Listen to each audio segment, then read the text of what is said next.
Hey, Dr. Lewis here, and today I wanted to talk to you about reading food labels.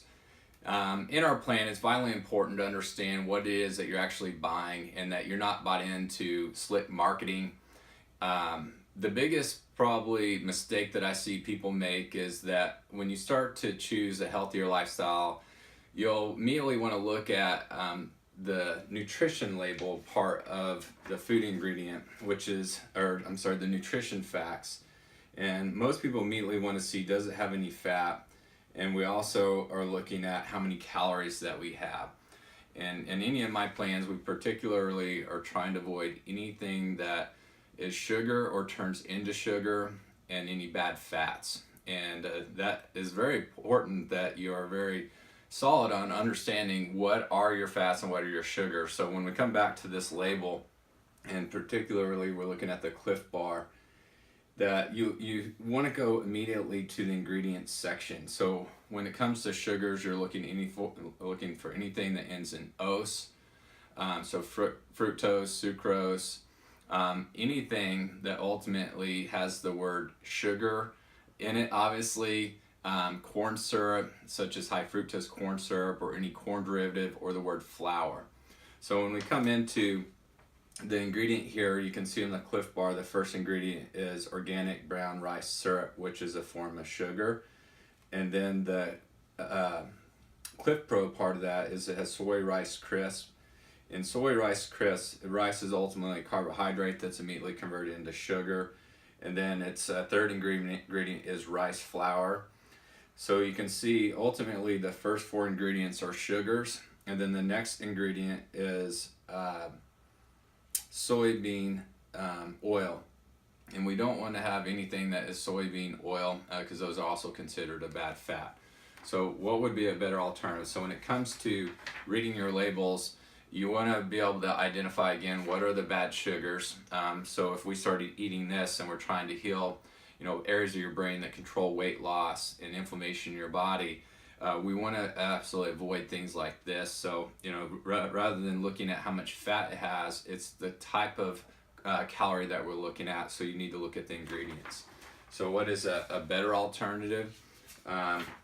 So they also have a brand called Kits Organic. And this particular brand, when you look at the label here, what's really unique about this particular bar, going back to the ingredients say that has organic dates, organic cashews, almonds, sea salt. That's it. So it literally only has 4 ingredients. So if you're looking for something that's much healthier for you and your family, has a whole lot less sugar and better quality in calories, this is the type of things we're looking for. I know Lair Bar has another one, but it is not an organic version.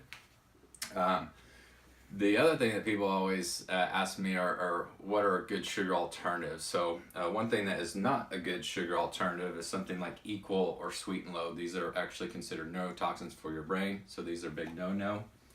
What we do recommend, however, is xylitol. This is also diabetic friendly. It doesn't spike your blood sugar. There are particular brands though, and even when it comes to xylitol, and even my second favorite sweetener is Stevia. The reason I prefer xylitol over Stevia primarily is because the taste. To be honest, Stevia is probably your better alternative, but I like to use xylitol primarily from the northern birch tree.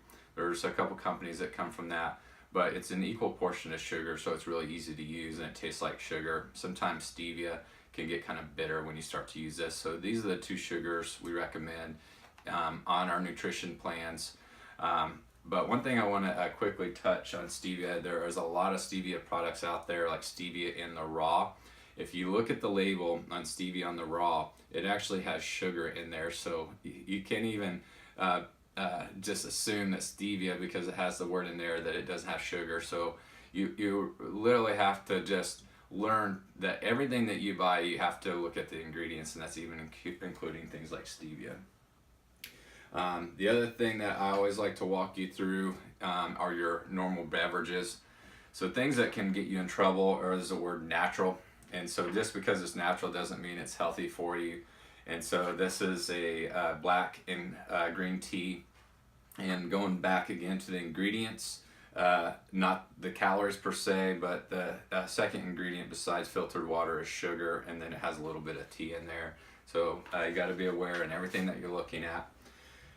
Supplements, believe it or not, is something that you have to look at ingredients. Patients send me all the time labels for supplements. Are these good or bad? And even then, we don't look at the ingredients. So here's a vitamin D3 supplement. So the other thing besides identifying sugars is identifying bad fats. And believe it or not, a lot of your supplements in the form of maltodextrin is also a form of sugar, are in a lot of your supplements. And primarily what you're going to see in a lot of your supplements, primarily vitamin D3, is bad fats. One particularly is soybean oil. So when we look at this label here, the ingredients section, the first ingredient is soybean oil. So the thing about D3, usually it needs to be consumed with a form of fat. So majority of your vitamin D3 supplements will have some form of oil. I like to have like a coconut oil, or in fact some that are coming from the sheep wool, and just consume it with food, which is the better alternative. So we've got to be aware on our supplements. The other alternative, instead of dairy is very inflammatory in your body, is you'll commonly hear me refer to almond milk or coconut milk. When you're buying almond milk and coconut milk, you still got to look at the ingredients primarily for hidden sugars. So this is just the original Silk brand, and the first ingredient is almond milk, and the second is cane syrup. So you're looking for the unsweetened versions, preferably organic.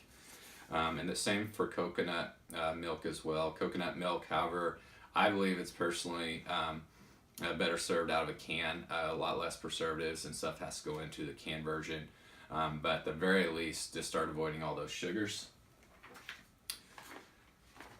The other thing when we're looking at is fats, and primarily when it comes to your raw nuts and seeds, you want to make sure that they're always raw. Marathon is a common brand that you'll see, and you see the keyword here is raw. If it doesn't have the word raw, it's going to be roasted, and that will cause the good fats to be bad fats. The second part to the labels here, a lot of your butters, like peanut butter particularly, will have a lot of bad fats, so you still have to look at the ingredients when you're buying your butters, primarily almond butter and peanut butter. But this is what we would recommend, is something preferably organic, and the word raw. In this particular brand, it doesn't have any bad fats in it.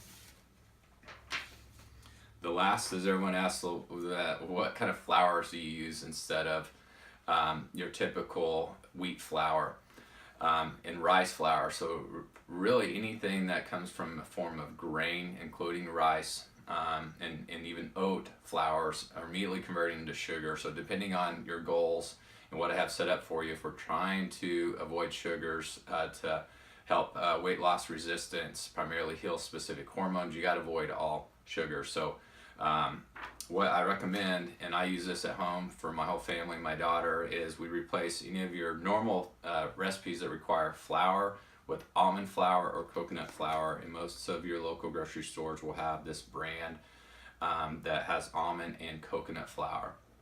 Now you'll see a lot of products that are coined as gluten-free, but really what gluten-free means, high sugar. So be aware in looking for flours, depending on your plan and your dietary needs. Those are some key points to help you out while at the grocery store. Hope that helps. We'll see you soon.